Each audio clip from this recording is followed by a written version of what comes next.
Well, I'm almost reluctant, Shannon, to wish people a happy holiday Monday, because when you're doing a podcast, people listen.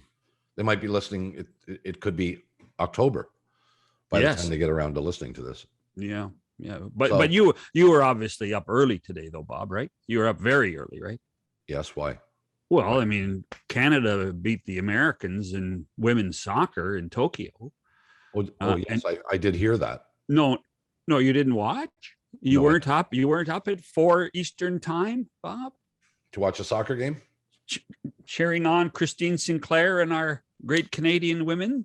Well, I do. I am a big fan of Ms. Sinclair and the rest of her teammates and their success. And now they get a chance at a gold medal. Indeed. Now I'm thinking this is for the first time they've had it. This is their first shot at a gold medal, right? Oh yeah, yeah. We have been stuck on bronze the last couple of times. Yeah, but they're very good. 2012. I don't know if you remember 2012. We were ahead 3-0 on the Americans. The Americans came back and beat us to screw any chance that we had of winning the gold medal. But this is just I think the fourth time in, gosh, I was going to say 65 times. Fourth time in 65 times that we've beaten the Americans in women's soccer. So this is a big day. Well, what does it say? We have had, as I sit here, and I will stand corrected. I'm not 100% sure. But DeGrasse's bronze medal in the 100 was the first medal won by Canada by a male. No, there was an archery bronze too. In fairness, there was a bronze medal won on the by the archery team by a young gentleman out of Toronto. Okay. 2 days before. As I say, I'd stand corrected. Yeah. But this is an Olympic Games in terms of Canada has been dominated by female success. Just tremendous. Tremendous. Can we analyze this in any way, shape, or form? No, we can't. Other than we should be saluting what our Canadian female athletes have done, and quite frankly, it all goes back in many ways at times to the opportunities that our female athletes get at U.S. colleges to perform and to compete. And Canada has been a huge beneficiary of Title IX, which is years and years ago now, where they have to offer scholarships, and they have. The American colleges have come to Canada to take advantage of our great athletes. Well, they've also done that in terms of basketball for men as well as women. Yes, and have been doing it forever for hockey. But other sports, it's truly amazing that what we've done, and when you think about how successful our rowing programs have become again, and our swimming programs have become again. Predominantly on the backs of our great female athletes. Well, perhaps at some point we'll have a conversation about with somebody who knows more than we do, which is probably just about everybody, on whether there is something specific that has happened that has allowed our female athletes to succeed at a rate far beyond what the male athletes have, at least. The one obvious answer is that most of our and I know this is a generalization, so don't get mad at me if you're listening, but most of our athletes in our country that are male decide to play hockey. There's something to be said for that.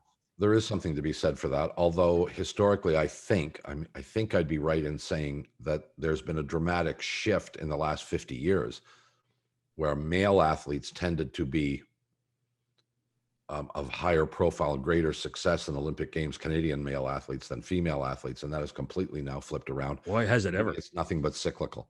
Mm-hmm.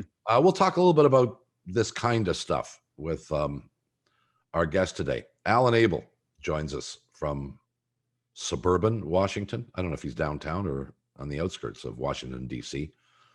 One of the truly great sports writers of his time, and a fascinating guy. If you haven't seen him before on this program, watch today. Alan Abel, when we come back after these messages. It's Mcloone, it's Shannon on this holiday Monday. We hope you're all enjoying yourselves. If you're listening to this or watching this on the holiday Monday. Alan Abel joins us. to chat about, well, we don't know yet. But in the preamble to this formal discussion, we were just yakking about the Olympics, and you haven't had any interest or involvement in the Olympic Games for a long time, right? Well, I did some pieces for CBC TV in Pyeongchang in Korea. I guess it's 5 years ago now. Mm-hmm. So involvement in a professional way is different from an involvement in an atavistic or a fan way. We were talking about my first Olympics in Montreal 45 years ago, when I was a 26-year-old sports writer from across the border in Albany, and was incredibly dazzled by the pageantry, by the ceremony, by the protocol, by the internationalism, by the East versus West in those days of the Iron Curtain. And I'd have to say that dazzle has worn off, but probably it would in almost any enterprise since then. But I was just mesmerized at being at the Olympic Games, at the Games of the 21st Olympiad, and now we're at the 32nd Olympiad. And I suspect that young people are still just as dazzled if it's sold properly. But whether it's fair to say I was younger, I just had bought into the swifter, higher, stronger, the gathering of the youth of the world, the idea of amateurism, which certainly existed in many of the sports then, even as they were searching for anyone who would ever claimed a filthy penny, as they had with Jim Thorpe 60 years earlier.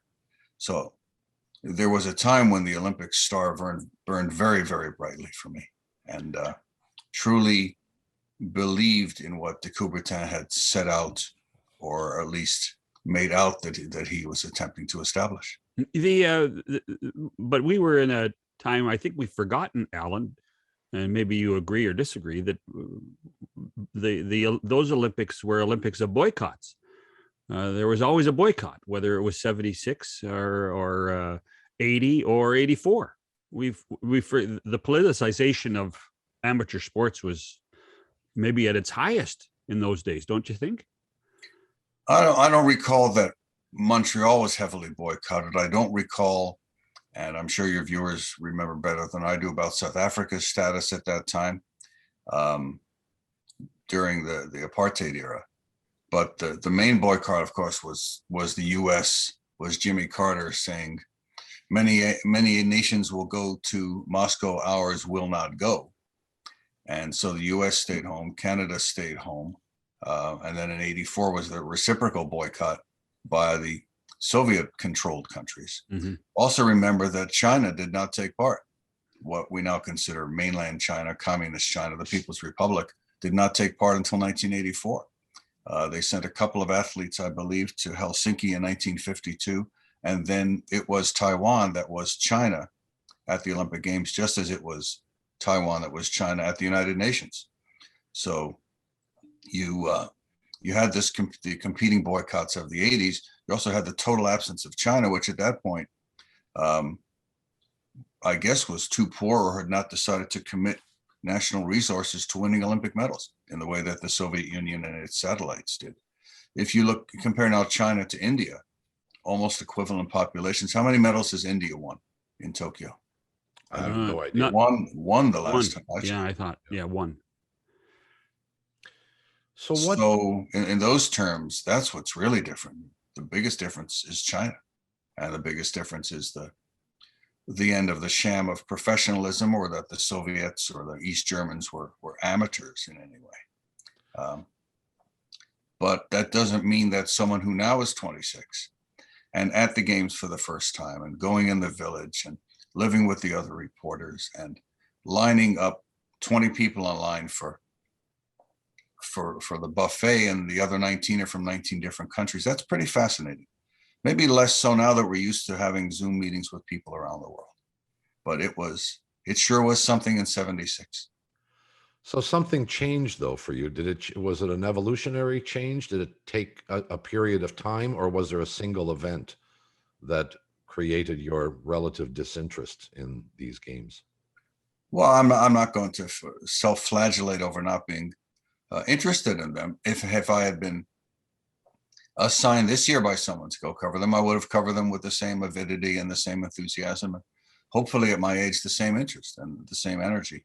So I think it's just growing older. I think it's not the only political institution in the world that one could grow disillusion with. I'm sure there are young people who believe in the United Nations mission, but then you experience what it's achieved or what it stood for or what has held it back for 40, 50, 60 years, and you might call it disillusionment.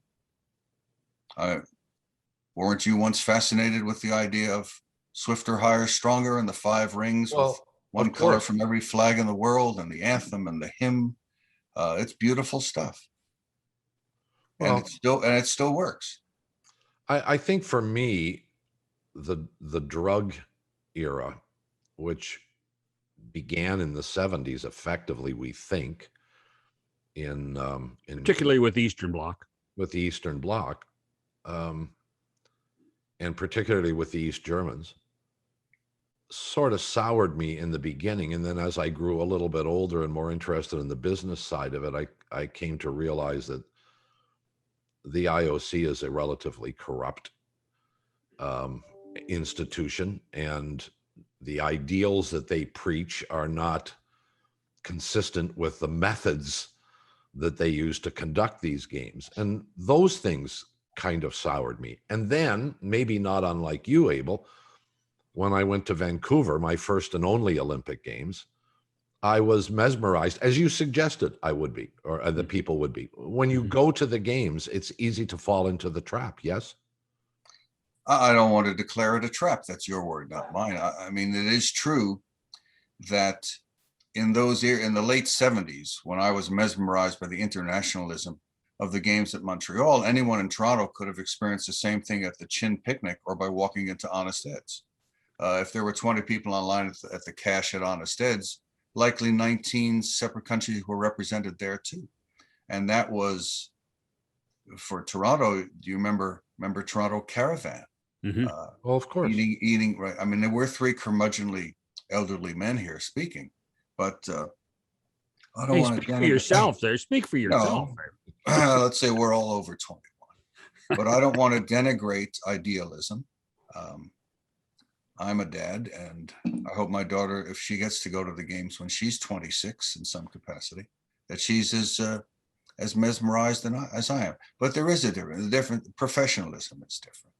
The dream team changed a lot of things. For the better, do you think, Alan?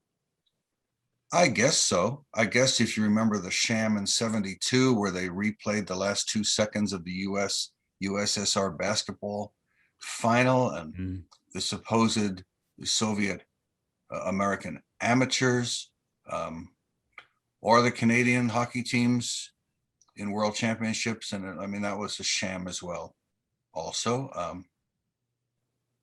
that era, I don't mind the dream team being there. Imagine if they weren't there now. Well, you saw the Canadian hockey team the last time, right?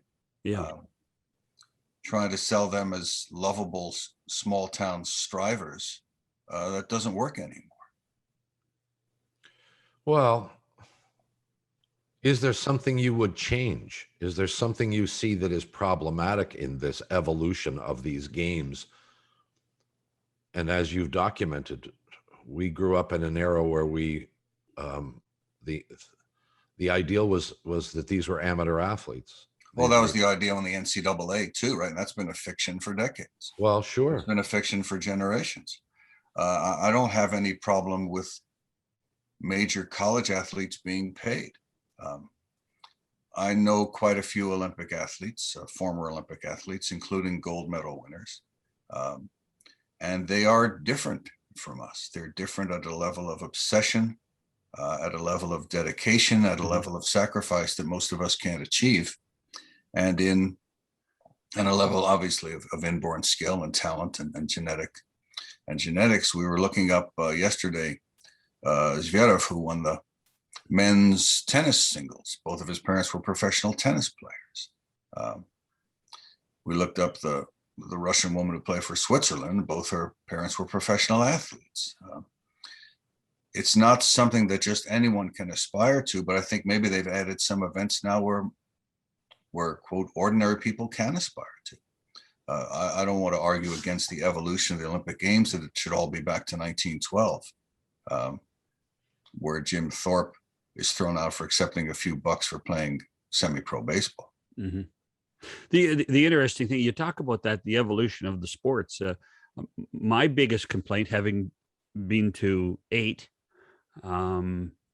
is I think the summer games, these games, the actual real Olympic games, because they actually aren't called the summer games, they're just called the Olympic Games, and it's the winter games that are different. The summer games are actually way too big. They're so big. There's so many things happening. It's difficult to keep track. And perhaps that's, as you talked about, that's my age. But do you think the modernization, the growth of the X Games style sports have helped the Olympics? I don't know if they've hurt them in any way. If you're a fan of what's new, speed climbing, breakdancing, surfing, yeah, well, then you want to watch the Olympic breakdancing, and you honor and celebrate the idea that you're finally part of this carnival.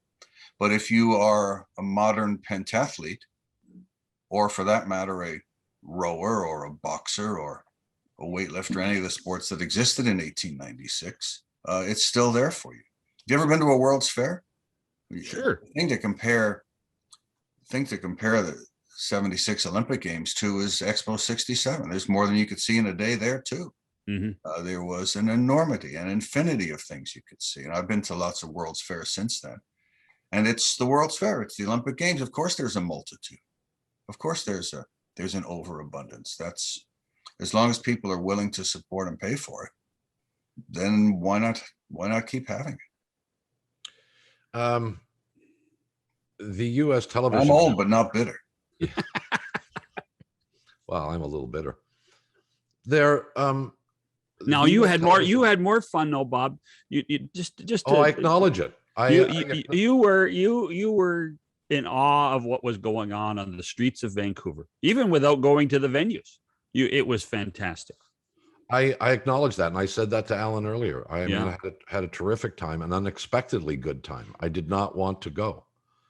I went reluctantly, and made a few, and I insisted on a few things had to happen in order for me to go. And when they did, I was kind of trapped and wasn't really looking forward to it, but had a wonderful time, and I wouldn't exchange it for anything. So I understand that from being there.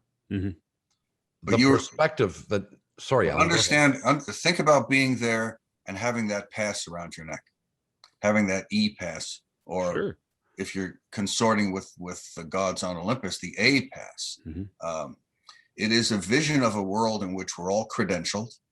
We're segmented into different hierarchies. You can go through this door, but not that door. Yep. You can go into the village, but not into this particular room in the village. And it makes one very proud to have that credential around one's neck. And I can say that the dozen games that I worked, 9 for CBC TV, worked harder, slept less, traveled more, and had a better time than anything else, because it is so large and so vast and so difficult to encompass. Maybe it's easier when it's occurring in a time zone in Asia to boil it all down for a primetime package, but when it's going live, it's never ending. It's just a whirlwind, and it's a fabulous thing to be part of. Absolutely. And the team spirit. And I remember saying, like, people would complain, I got 3 hours sleep last night. I didn't sleep at all. You're on air till midnight, then you're up at 7 to go cover some other event. But there was the Olympic program. There's sailing and there's shooting and there's softball and there's swimming, but there's no sleeping. It was a tremendous grind and a tremendous sense of accomplishment and teamwork. Is there part of it as a broadcaster? Is there one or two stories or one or two people from your past at the Olympics that jumps out? Well, in 76, the lesser press, like me from the Albany Times Union, then were housed at the University of Montreal, up the mountain. In fact, we the road cycling race went right past where we were staying. And every night at precisely 1 o'clock in the morning, the buildings were in the student dorms arranged around the courtyard. And at exactly 1 o'clock in the morning, a voice would come bellowing out of one of the windows. And every night of the games, I hate this place. And heard it once. And I'm not customarily someone who's up at 1 o'clock in the morning, but I know then I was covering 2 or 3 events, writing a daily column and a list of notes. And still being there at 1 a.m. I hate this place. And I learned later that it was a name you might ever have heard. It was a guy named Wells Twombly, I think was from the Los Angeles Herald Examiner, quite a prominent sports writer in those days. And I imagine he had been accustomed to Hiltons and Sheratons and Intercontinentals in his career, much as we became accustomed to them later. Mm-hmm. And here he was sharing a dorm room. I was sharing a dorm room with someone, I think from Peru or someplace, and I don't think he ever came back to the room. And the food was terrible, and the lineups for the buses were intolerable, and it was hot, and it was far, far away from any place you wanted to be. But it was the Olympic Games, and to a rookie, it was mesmerizing. But to a veteran like Wells Twombly, it was, I hate this place. But I have a lot of Olympic memories. I was there for the Miracle on Ice and in Lake Placid, and was at Nadia Comaneci's perfect 10 score in the Forum in Montreal, and many since then. But what the memory after being hypnotized, well, hey, there's a guy next to me on the bus. Hey, he's from Fiji. I've never been to Fiji. Right. I'll give you one more in Montreal at a basketball game. The guy sitting next to me, burly, swarthy person, and referee made some call. I think what Puerto Rico was playing, because they have their own Olympic committee. And the guy next to me says, like, that referee, what a terrible call. That's the kind of call. He must be Greek. And then another call, like, yeah, I'm sure that referee's a Greek. And does it again, like, yeah, he's a Greek. Yeah, a Greek. The referee's a Greek. And I said, are you a Greek? He said, sorry, I'm a Turk. That's how you learn about the world on a personal basis. But again, you can do all that now on a Zoom call. So 1976 is a very, very different time, as it should be. And the Olympic Games have changed since then, as they should. They've stopped the sham of amateurism. The Soviet bloc is gone. China is in and dominating as they should. In some way, it hasn't changed all that much. And the more you read about 1896 in Athens, and 1900 in Paris, and 1904 in St. Louis, it's not all that different either. De Coubertin hit a nerve when he tried to revive the ancient games, and it worked. It worked beautifully. It was the same age when the Red Cross was founded, the same age as the Boy Scouts were founded. And some of these have struck a human universal, and the Olympics have, and more power to them. And if the IOC can get away with it, good for them. You have had. I wish I was on the IOC. You've had the ability, I was going to say privilege, and maybe it is a privilege, to have watched and worked on Canadian coverage of the Olympic Games, while being well aware of the U.S. coverage of the Olympic Games, particularly most recently, whether it was TSN, Sportsnet, CBC, a combination of the three. What we have now is essentially, 10, 12 channels devoted to the Olympics. So at any time of the day, you can see almost anything you want, and you will see it live. The U.S. television networks have taken a different approach to it, and essentially pared it down principally, at least on the main network, in this case NBC, to taped coverage, highlight packages of things that had gone on before. Is that the right approach? Does that bother you? I think they have a better audience research than I do. How many people watch more than an hour of television a night? How many people make themselves available to watch television at 2 in the afternoon or 4 in the morning rather than at 8 p.m.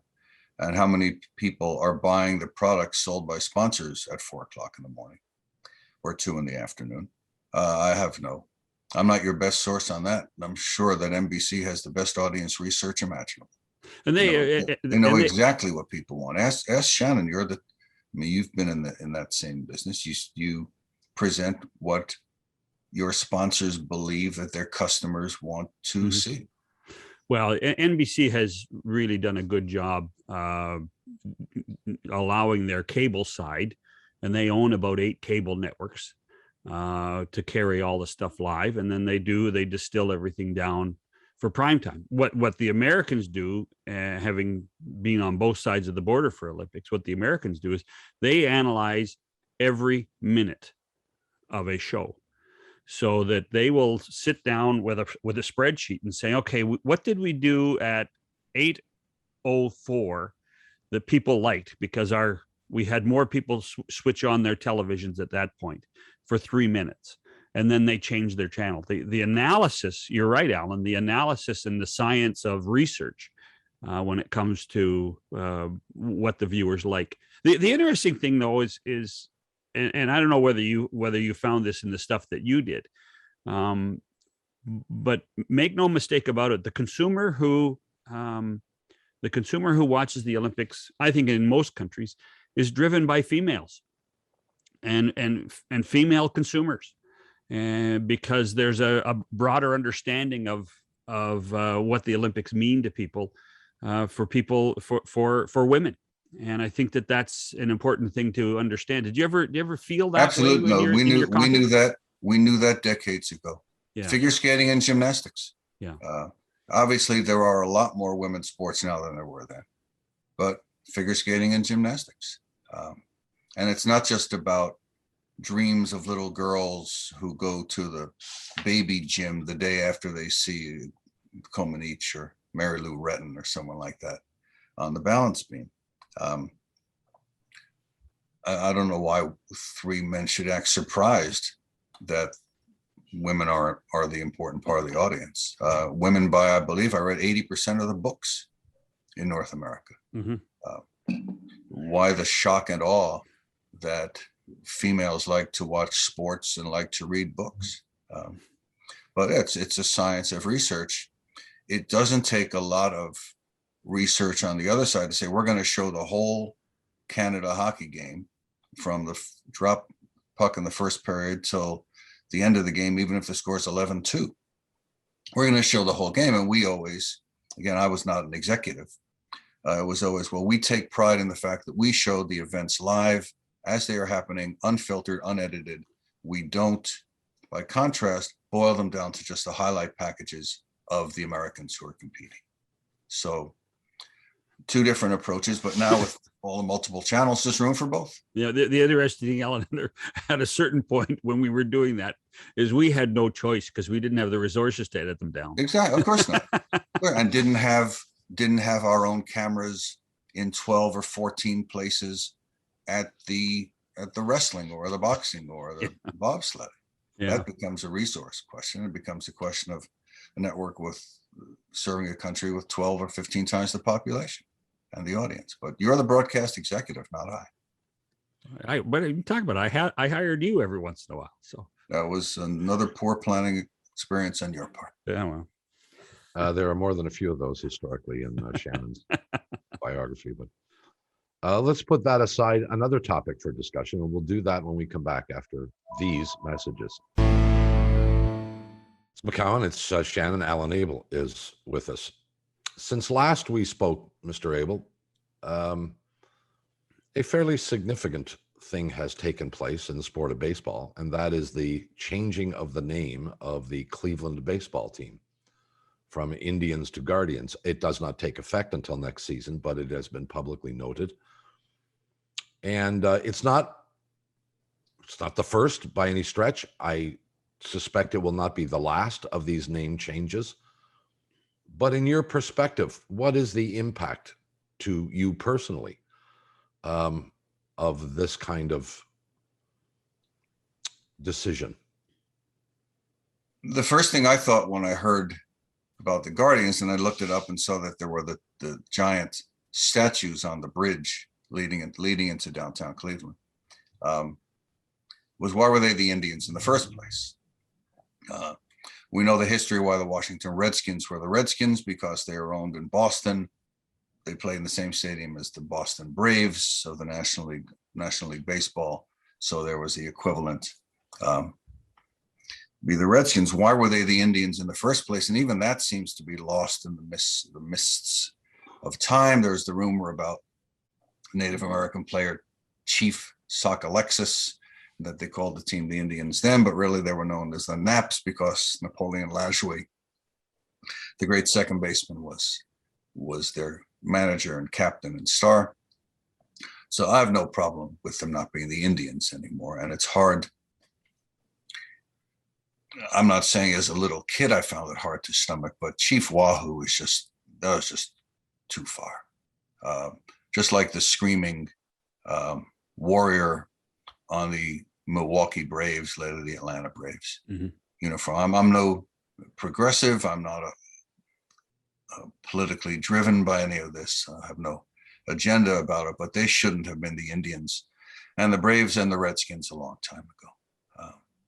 When I lived in northern Arizona 20 years ago as a national park ranger, interestingly or conversely, and on the fringe of the Navajo reservation, vast majority Native American population there, the high school teams were the Braves and the Warriors and the Redskins. Interesting. Are there Native Americans who wear that Redskins emblem and Chief Wahoo? Absolutely there are.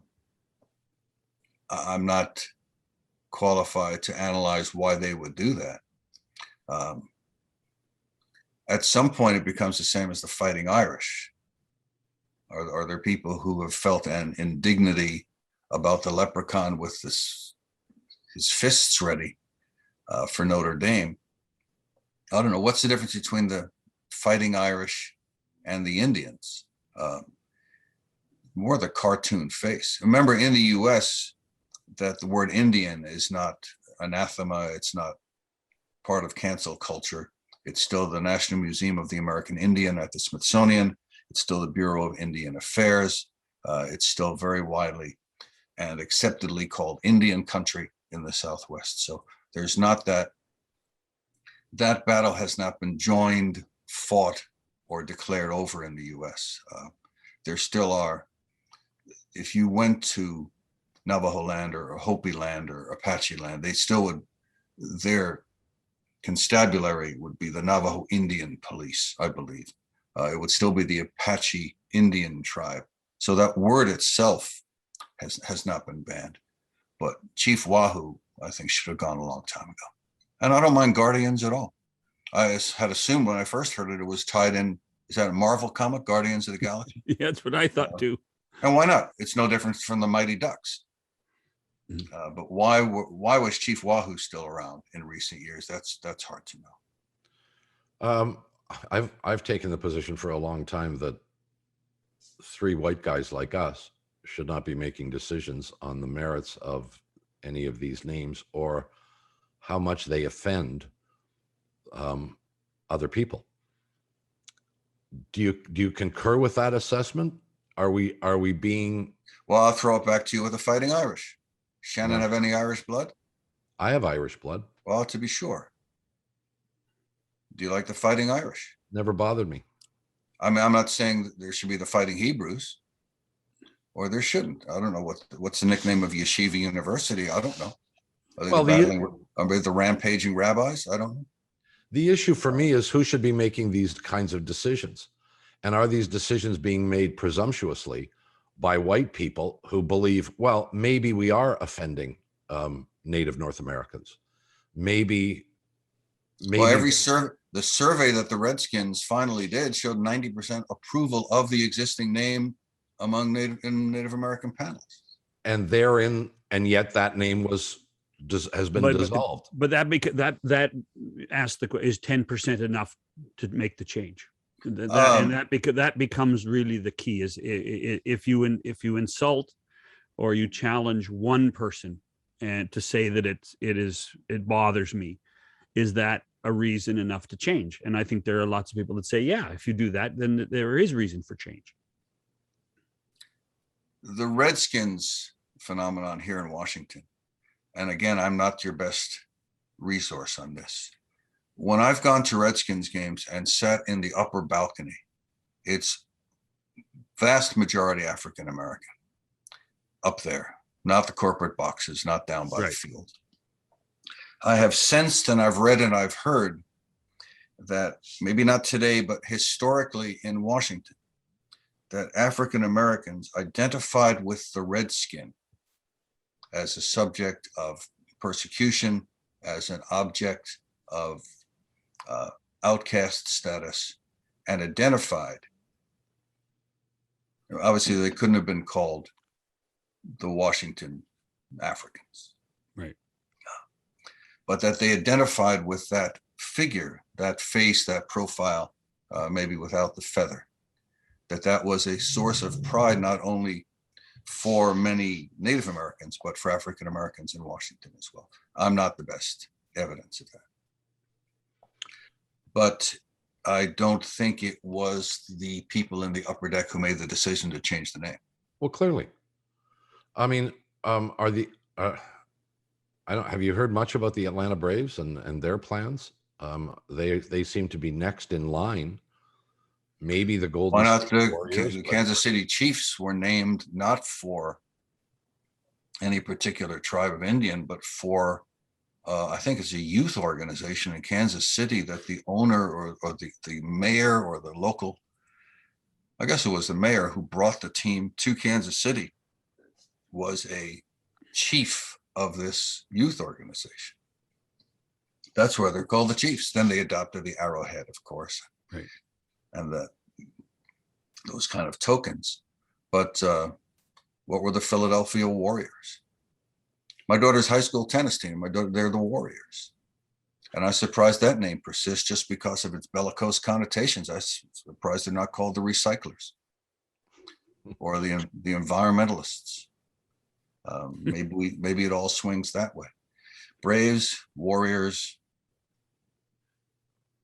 Remember, Stanford were the Indians, right? Yes, Stanford University. Yeah, they were. Yeah.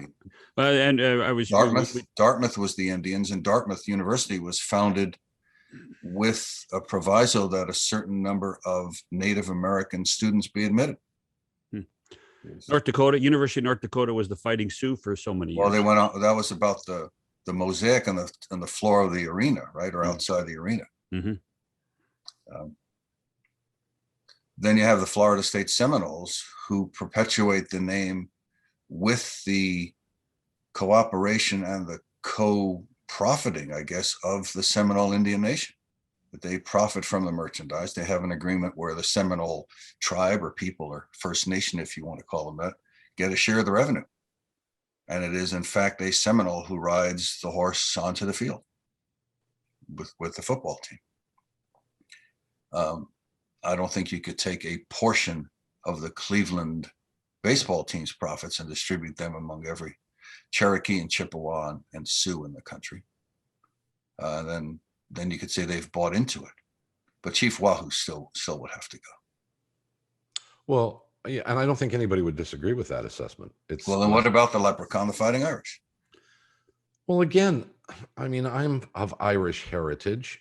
It means, to be honest with you, until you brought it up, it never even occurred to me. I'm not a fan of Notre Dame. I don't care that they're the Fighting Irish. I never thought about the connotation. It meant nothing to me.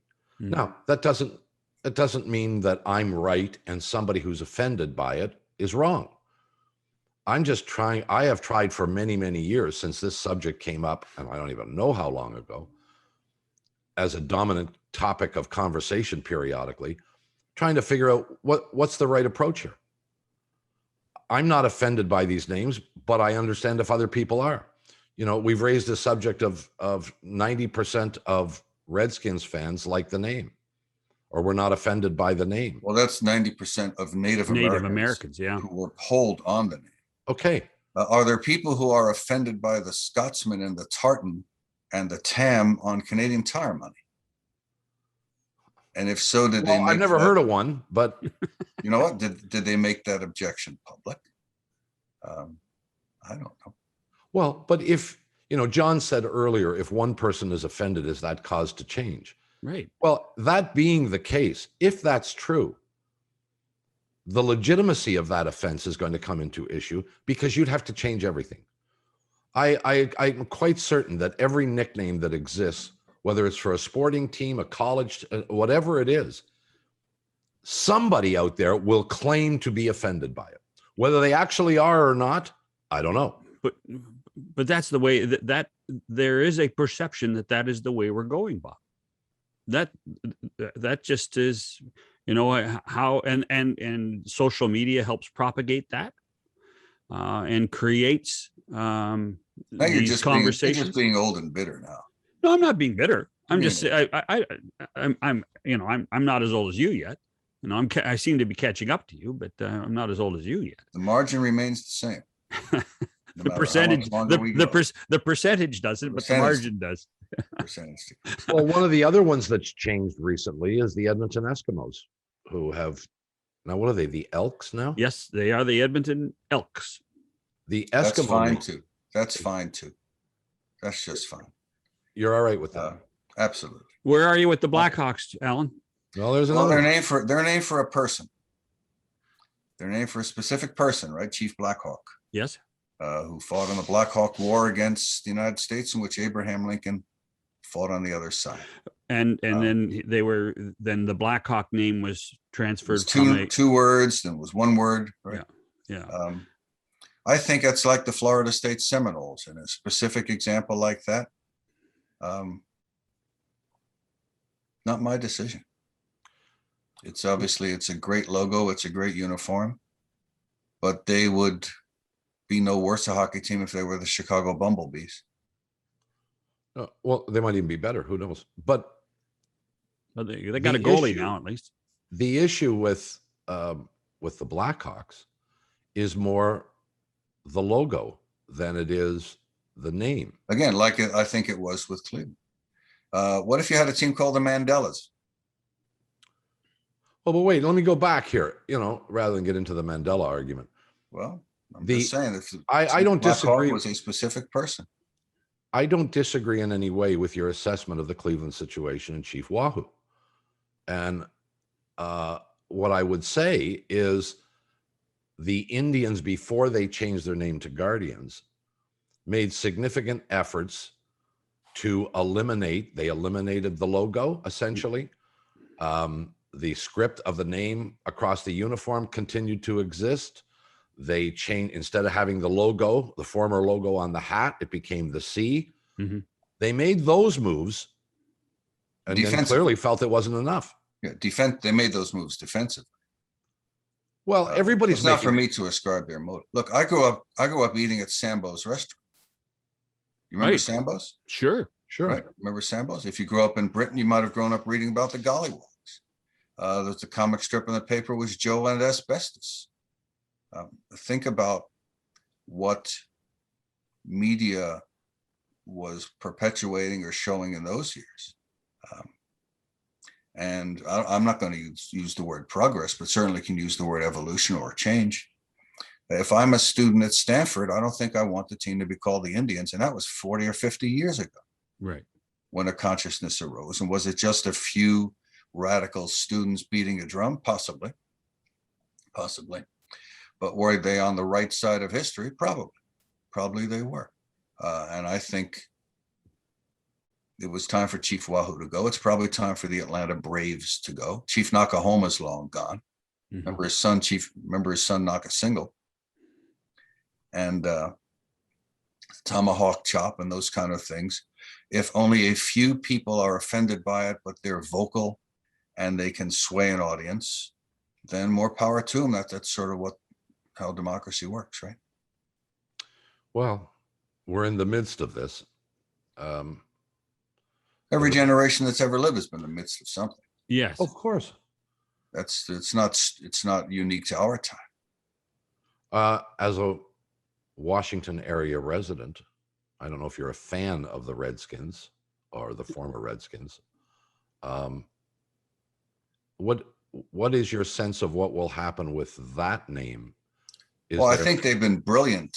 Just going to the local supermarket, and there are racks of Washington football team merchandise. Yeah. So it's perpetuated another year or two. Remember when Bavasi, now we'll go back in our wheelhouse here. All right. Remember when Bavasi said 7 years, then he changed the logo?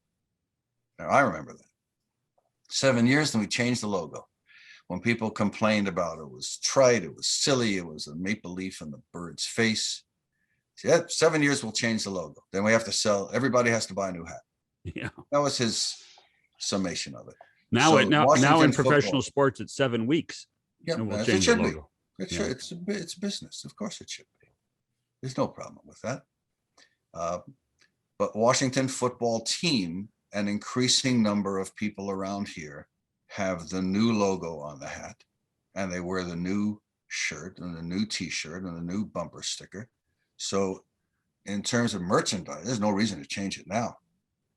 There's talk about maybe there'll be the Red Tails, which would work because that was the Tuskegee Airmen, to whom the name supposedly needs to pay tribute soon. Were also called the Red Tails, or their planes had red paint on the tails. So wait a couple of years until everyone who needs or wanted under the Christmas tree a new cap with the current logo. No one wants to have the old logo any more than anyone wants to still be driving an Oldsmobile. Once everyone is up to date with whatever can be purchased, change it again. 7 years, we change the logo. So just out of interest, right? What should they be called? How about the Guardians? yeah, well, The football Guardians. Football Guardians. I grew up with the New York Football Giants. People of my generation still call them the football Giants. Sure. well, to that point, if you walk into the grocery store in suburban Washington and there's a conversation about the football team, what are they referring them to? Did you see the team play? I mean, if they don't use the word Redskins play, did you see the football team play? If you say the word Redskin out loud, you are seen as perpetuating what needs to go away. I think you'd see the same thing in Cleveland. There will be some people of whatever political persuasion, whether they got the vaccine or not, who are going to insist on calling them the Indians. For as long as they feel they get some affirmation from their peers for saying it. And I'm sure there are people here who take great delight in calling them the Redskins and the Skins. And we'll still what's sing the hail alternative, hail to the Redskins. Just call them Washington. Well, that's sort of co-opting the way soccer teams are named, right? Yep. It's like Barcelona FC or Inter Milan. I call them Inter Washington. I think that's the MLS team there, isn't it? If you want to segment, I mean, the population's segmented enough. Now it's divided enough. Now, great human impetus is to gain status within your tribe and within your tribe of buddies at the bar. If you want to be defined and insist on calling them the Redskins, fine, go ahead. If you're going to be ostracized for not using that name from that group, then you won't stop using that name. That's not about, in that situation, it's not about the team, it's about the individual fans and how they feel among their buddies and what their buddies' politics are. Whether these are the same people who are saying, Trump really did win the election. What was it 73% of Republicans I saw in the survey believe that Donald Trump is still the president? Or they feel it is important for their status within their tribe to tell a pollster that idiocy. That they believe that. That they believe that. Yeah. I think it's the same as 10 guys sitting around saying, yeah, Trump won. Trump's still the president. Yeah, President Trump. Or, yeah, the Redskins won last night. Even if that point they are the Red Tails or the Guardians or the Recyclers. Mr. Abel, you had you were questioning the topics that we might want to discuss. We only got spend an hour saying. We only got two. I had a whole list. Fire away, John. No, we're going to let you go. We're going to save the other topics for another time. Sure. And there's no shortage of it. But you see, you Don't did press your survive. luck. You did survive with just a couple things that came Okay, just plug the book. Plug the book. The Short Life of Huey Mcloone, a true story of baseball, magic, and murder. It is the biography of the former mascot of the Philadelphia A's, who ran a speakeasy working for the mob in Philadelphia while at the same time working for the Philadelphia police force, and got gunned down in a hail of bullets, 1928. True story. By the way, I have a few people on social media that have listened to your previous visits on our show. Me too. And Bought the book. They have bought the book. And But have they read the book? And they read the book and enjoyed the book. So there you go. That's the triple crown. Buy, read, enjoy. Then you have to go for the grand slam, which is tell your friends. Well, we just did. We just did. Many thanks, gents. We thank you as always. We'll look forward to seeing you somewhere down the road. Thank you, Mr. Abel. Bye-bye. Alan Abel, we'll be back after these messages. Again, our thanks to Alan Abel for joining us. He had great concern about the topic of conversation, and we couldn't shut him up. I was prepared, because Alan always gets worried. We ended up talking about two things. Mm-hmm. Two things. And he's one of my favorite people. I've had the great benefit of working with Alan and building content with Alan, and he's one of those guys you trust, and he can see things within a story that the rest of us can't, and that's what makes him so good. Quickly before we go, it is not my intent or desire to stick a pin in the Toronto Blue Jays balloon, which is now floating, having won 4 in a row and all 3 of their games since they've come back home, sweeping Kansas City. But the acquisition of Barrios really suddenly makes this starting rotation look very, very solid. Mm-hmm. And I know there have been additions in the bullpen, and we haven't seen enough of that bullpen probably to get a true assessment of it. But has this team got a chance, do you think? I do, and I think one of the reasons they do have a chance is their schedule. When you look at who they play, they tons of games against teams like Kansas City, like Minnesota, like Baltimore, Detroit, and therefore, when you take a look at the competitive level of the teams they're playing versus what the Yankees play or who Seattle plays or Oakland, you know what? There's a chance. Absolutely. The only thing about baseball is, and I think you will attest to this, is that philosophy probably works less in baseball than it does in almost any other sport. Yeah, you're probably right. A good hockey team will beat a bad hockey team almost all the time, and the same with football and same with basketball. In baseball, we don't, there are teams that have been stumbling. Tampa Bay, when they were the worst team in baseball, used to beat up on the Toronto Blue Jays. Yeah, when they were good. So we'll keep our fingers crossed, but all of a sudden this team looks like it's got a chance. And we'll watch with great interest over the next couple of months to see if they can pull it off. We thank everybody for watching or listening. Well, we'll let you go. Enjoy. If you're enjoying this on the holiday Monday, have a great day. Weather here in Toronto looks perfect. Get out and have fun. For Shannon McCowan, we'll see you next time. Goodbye, everybody.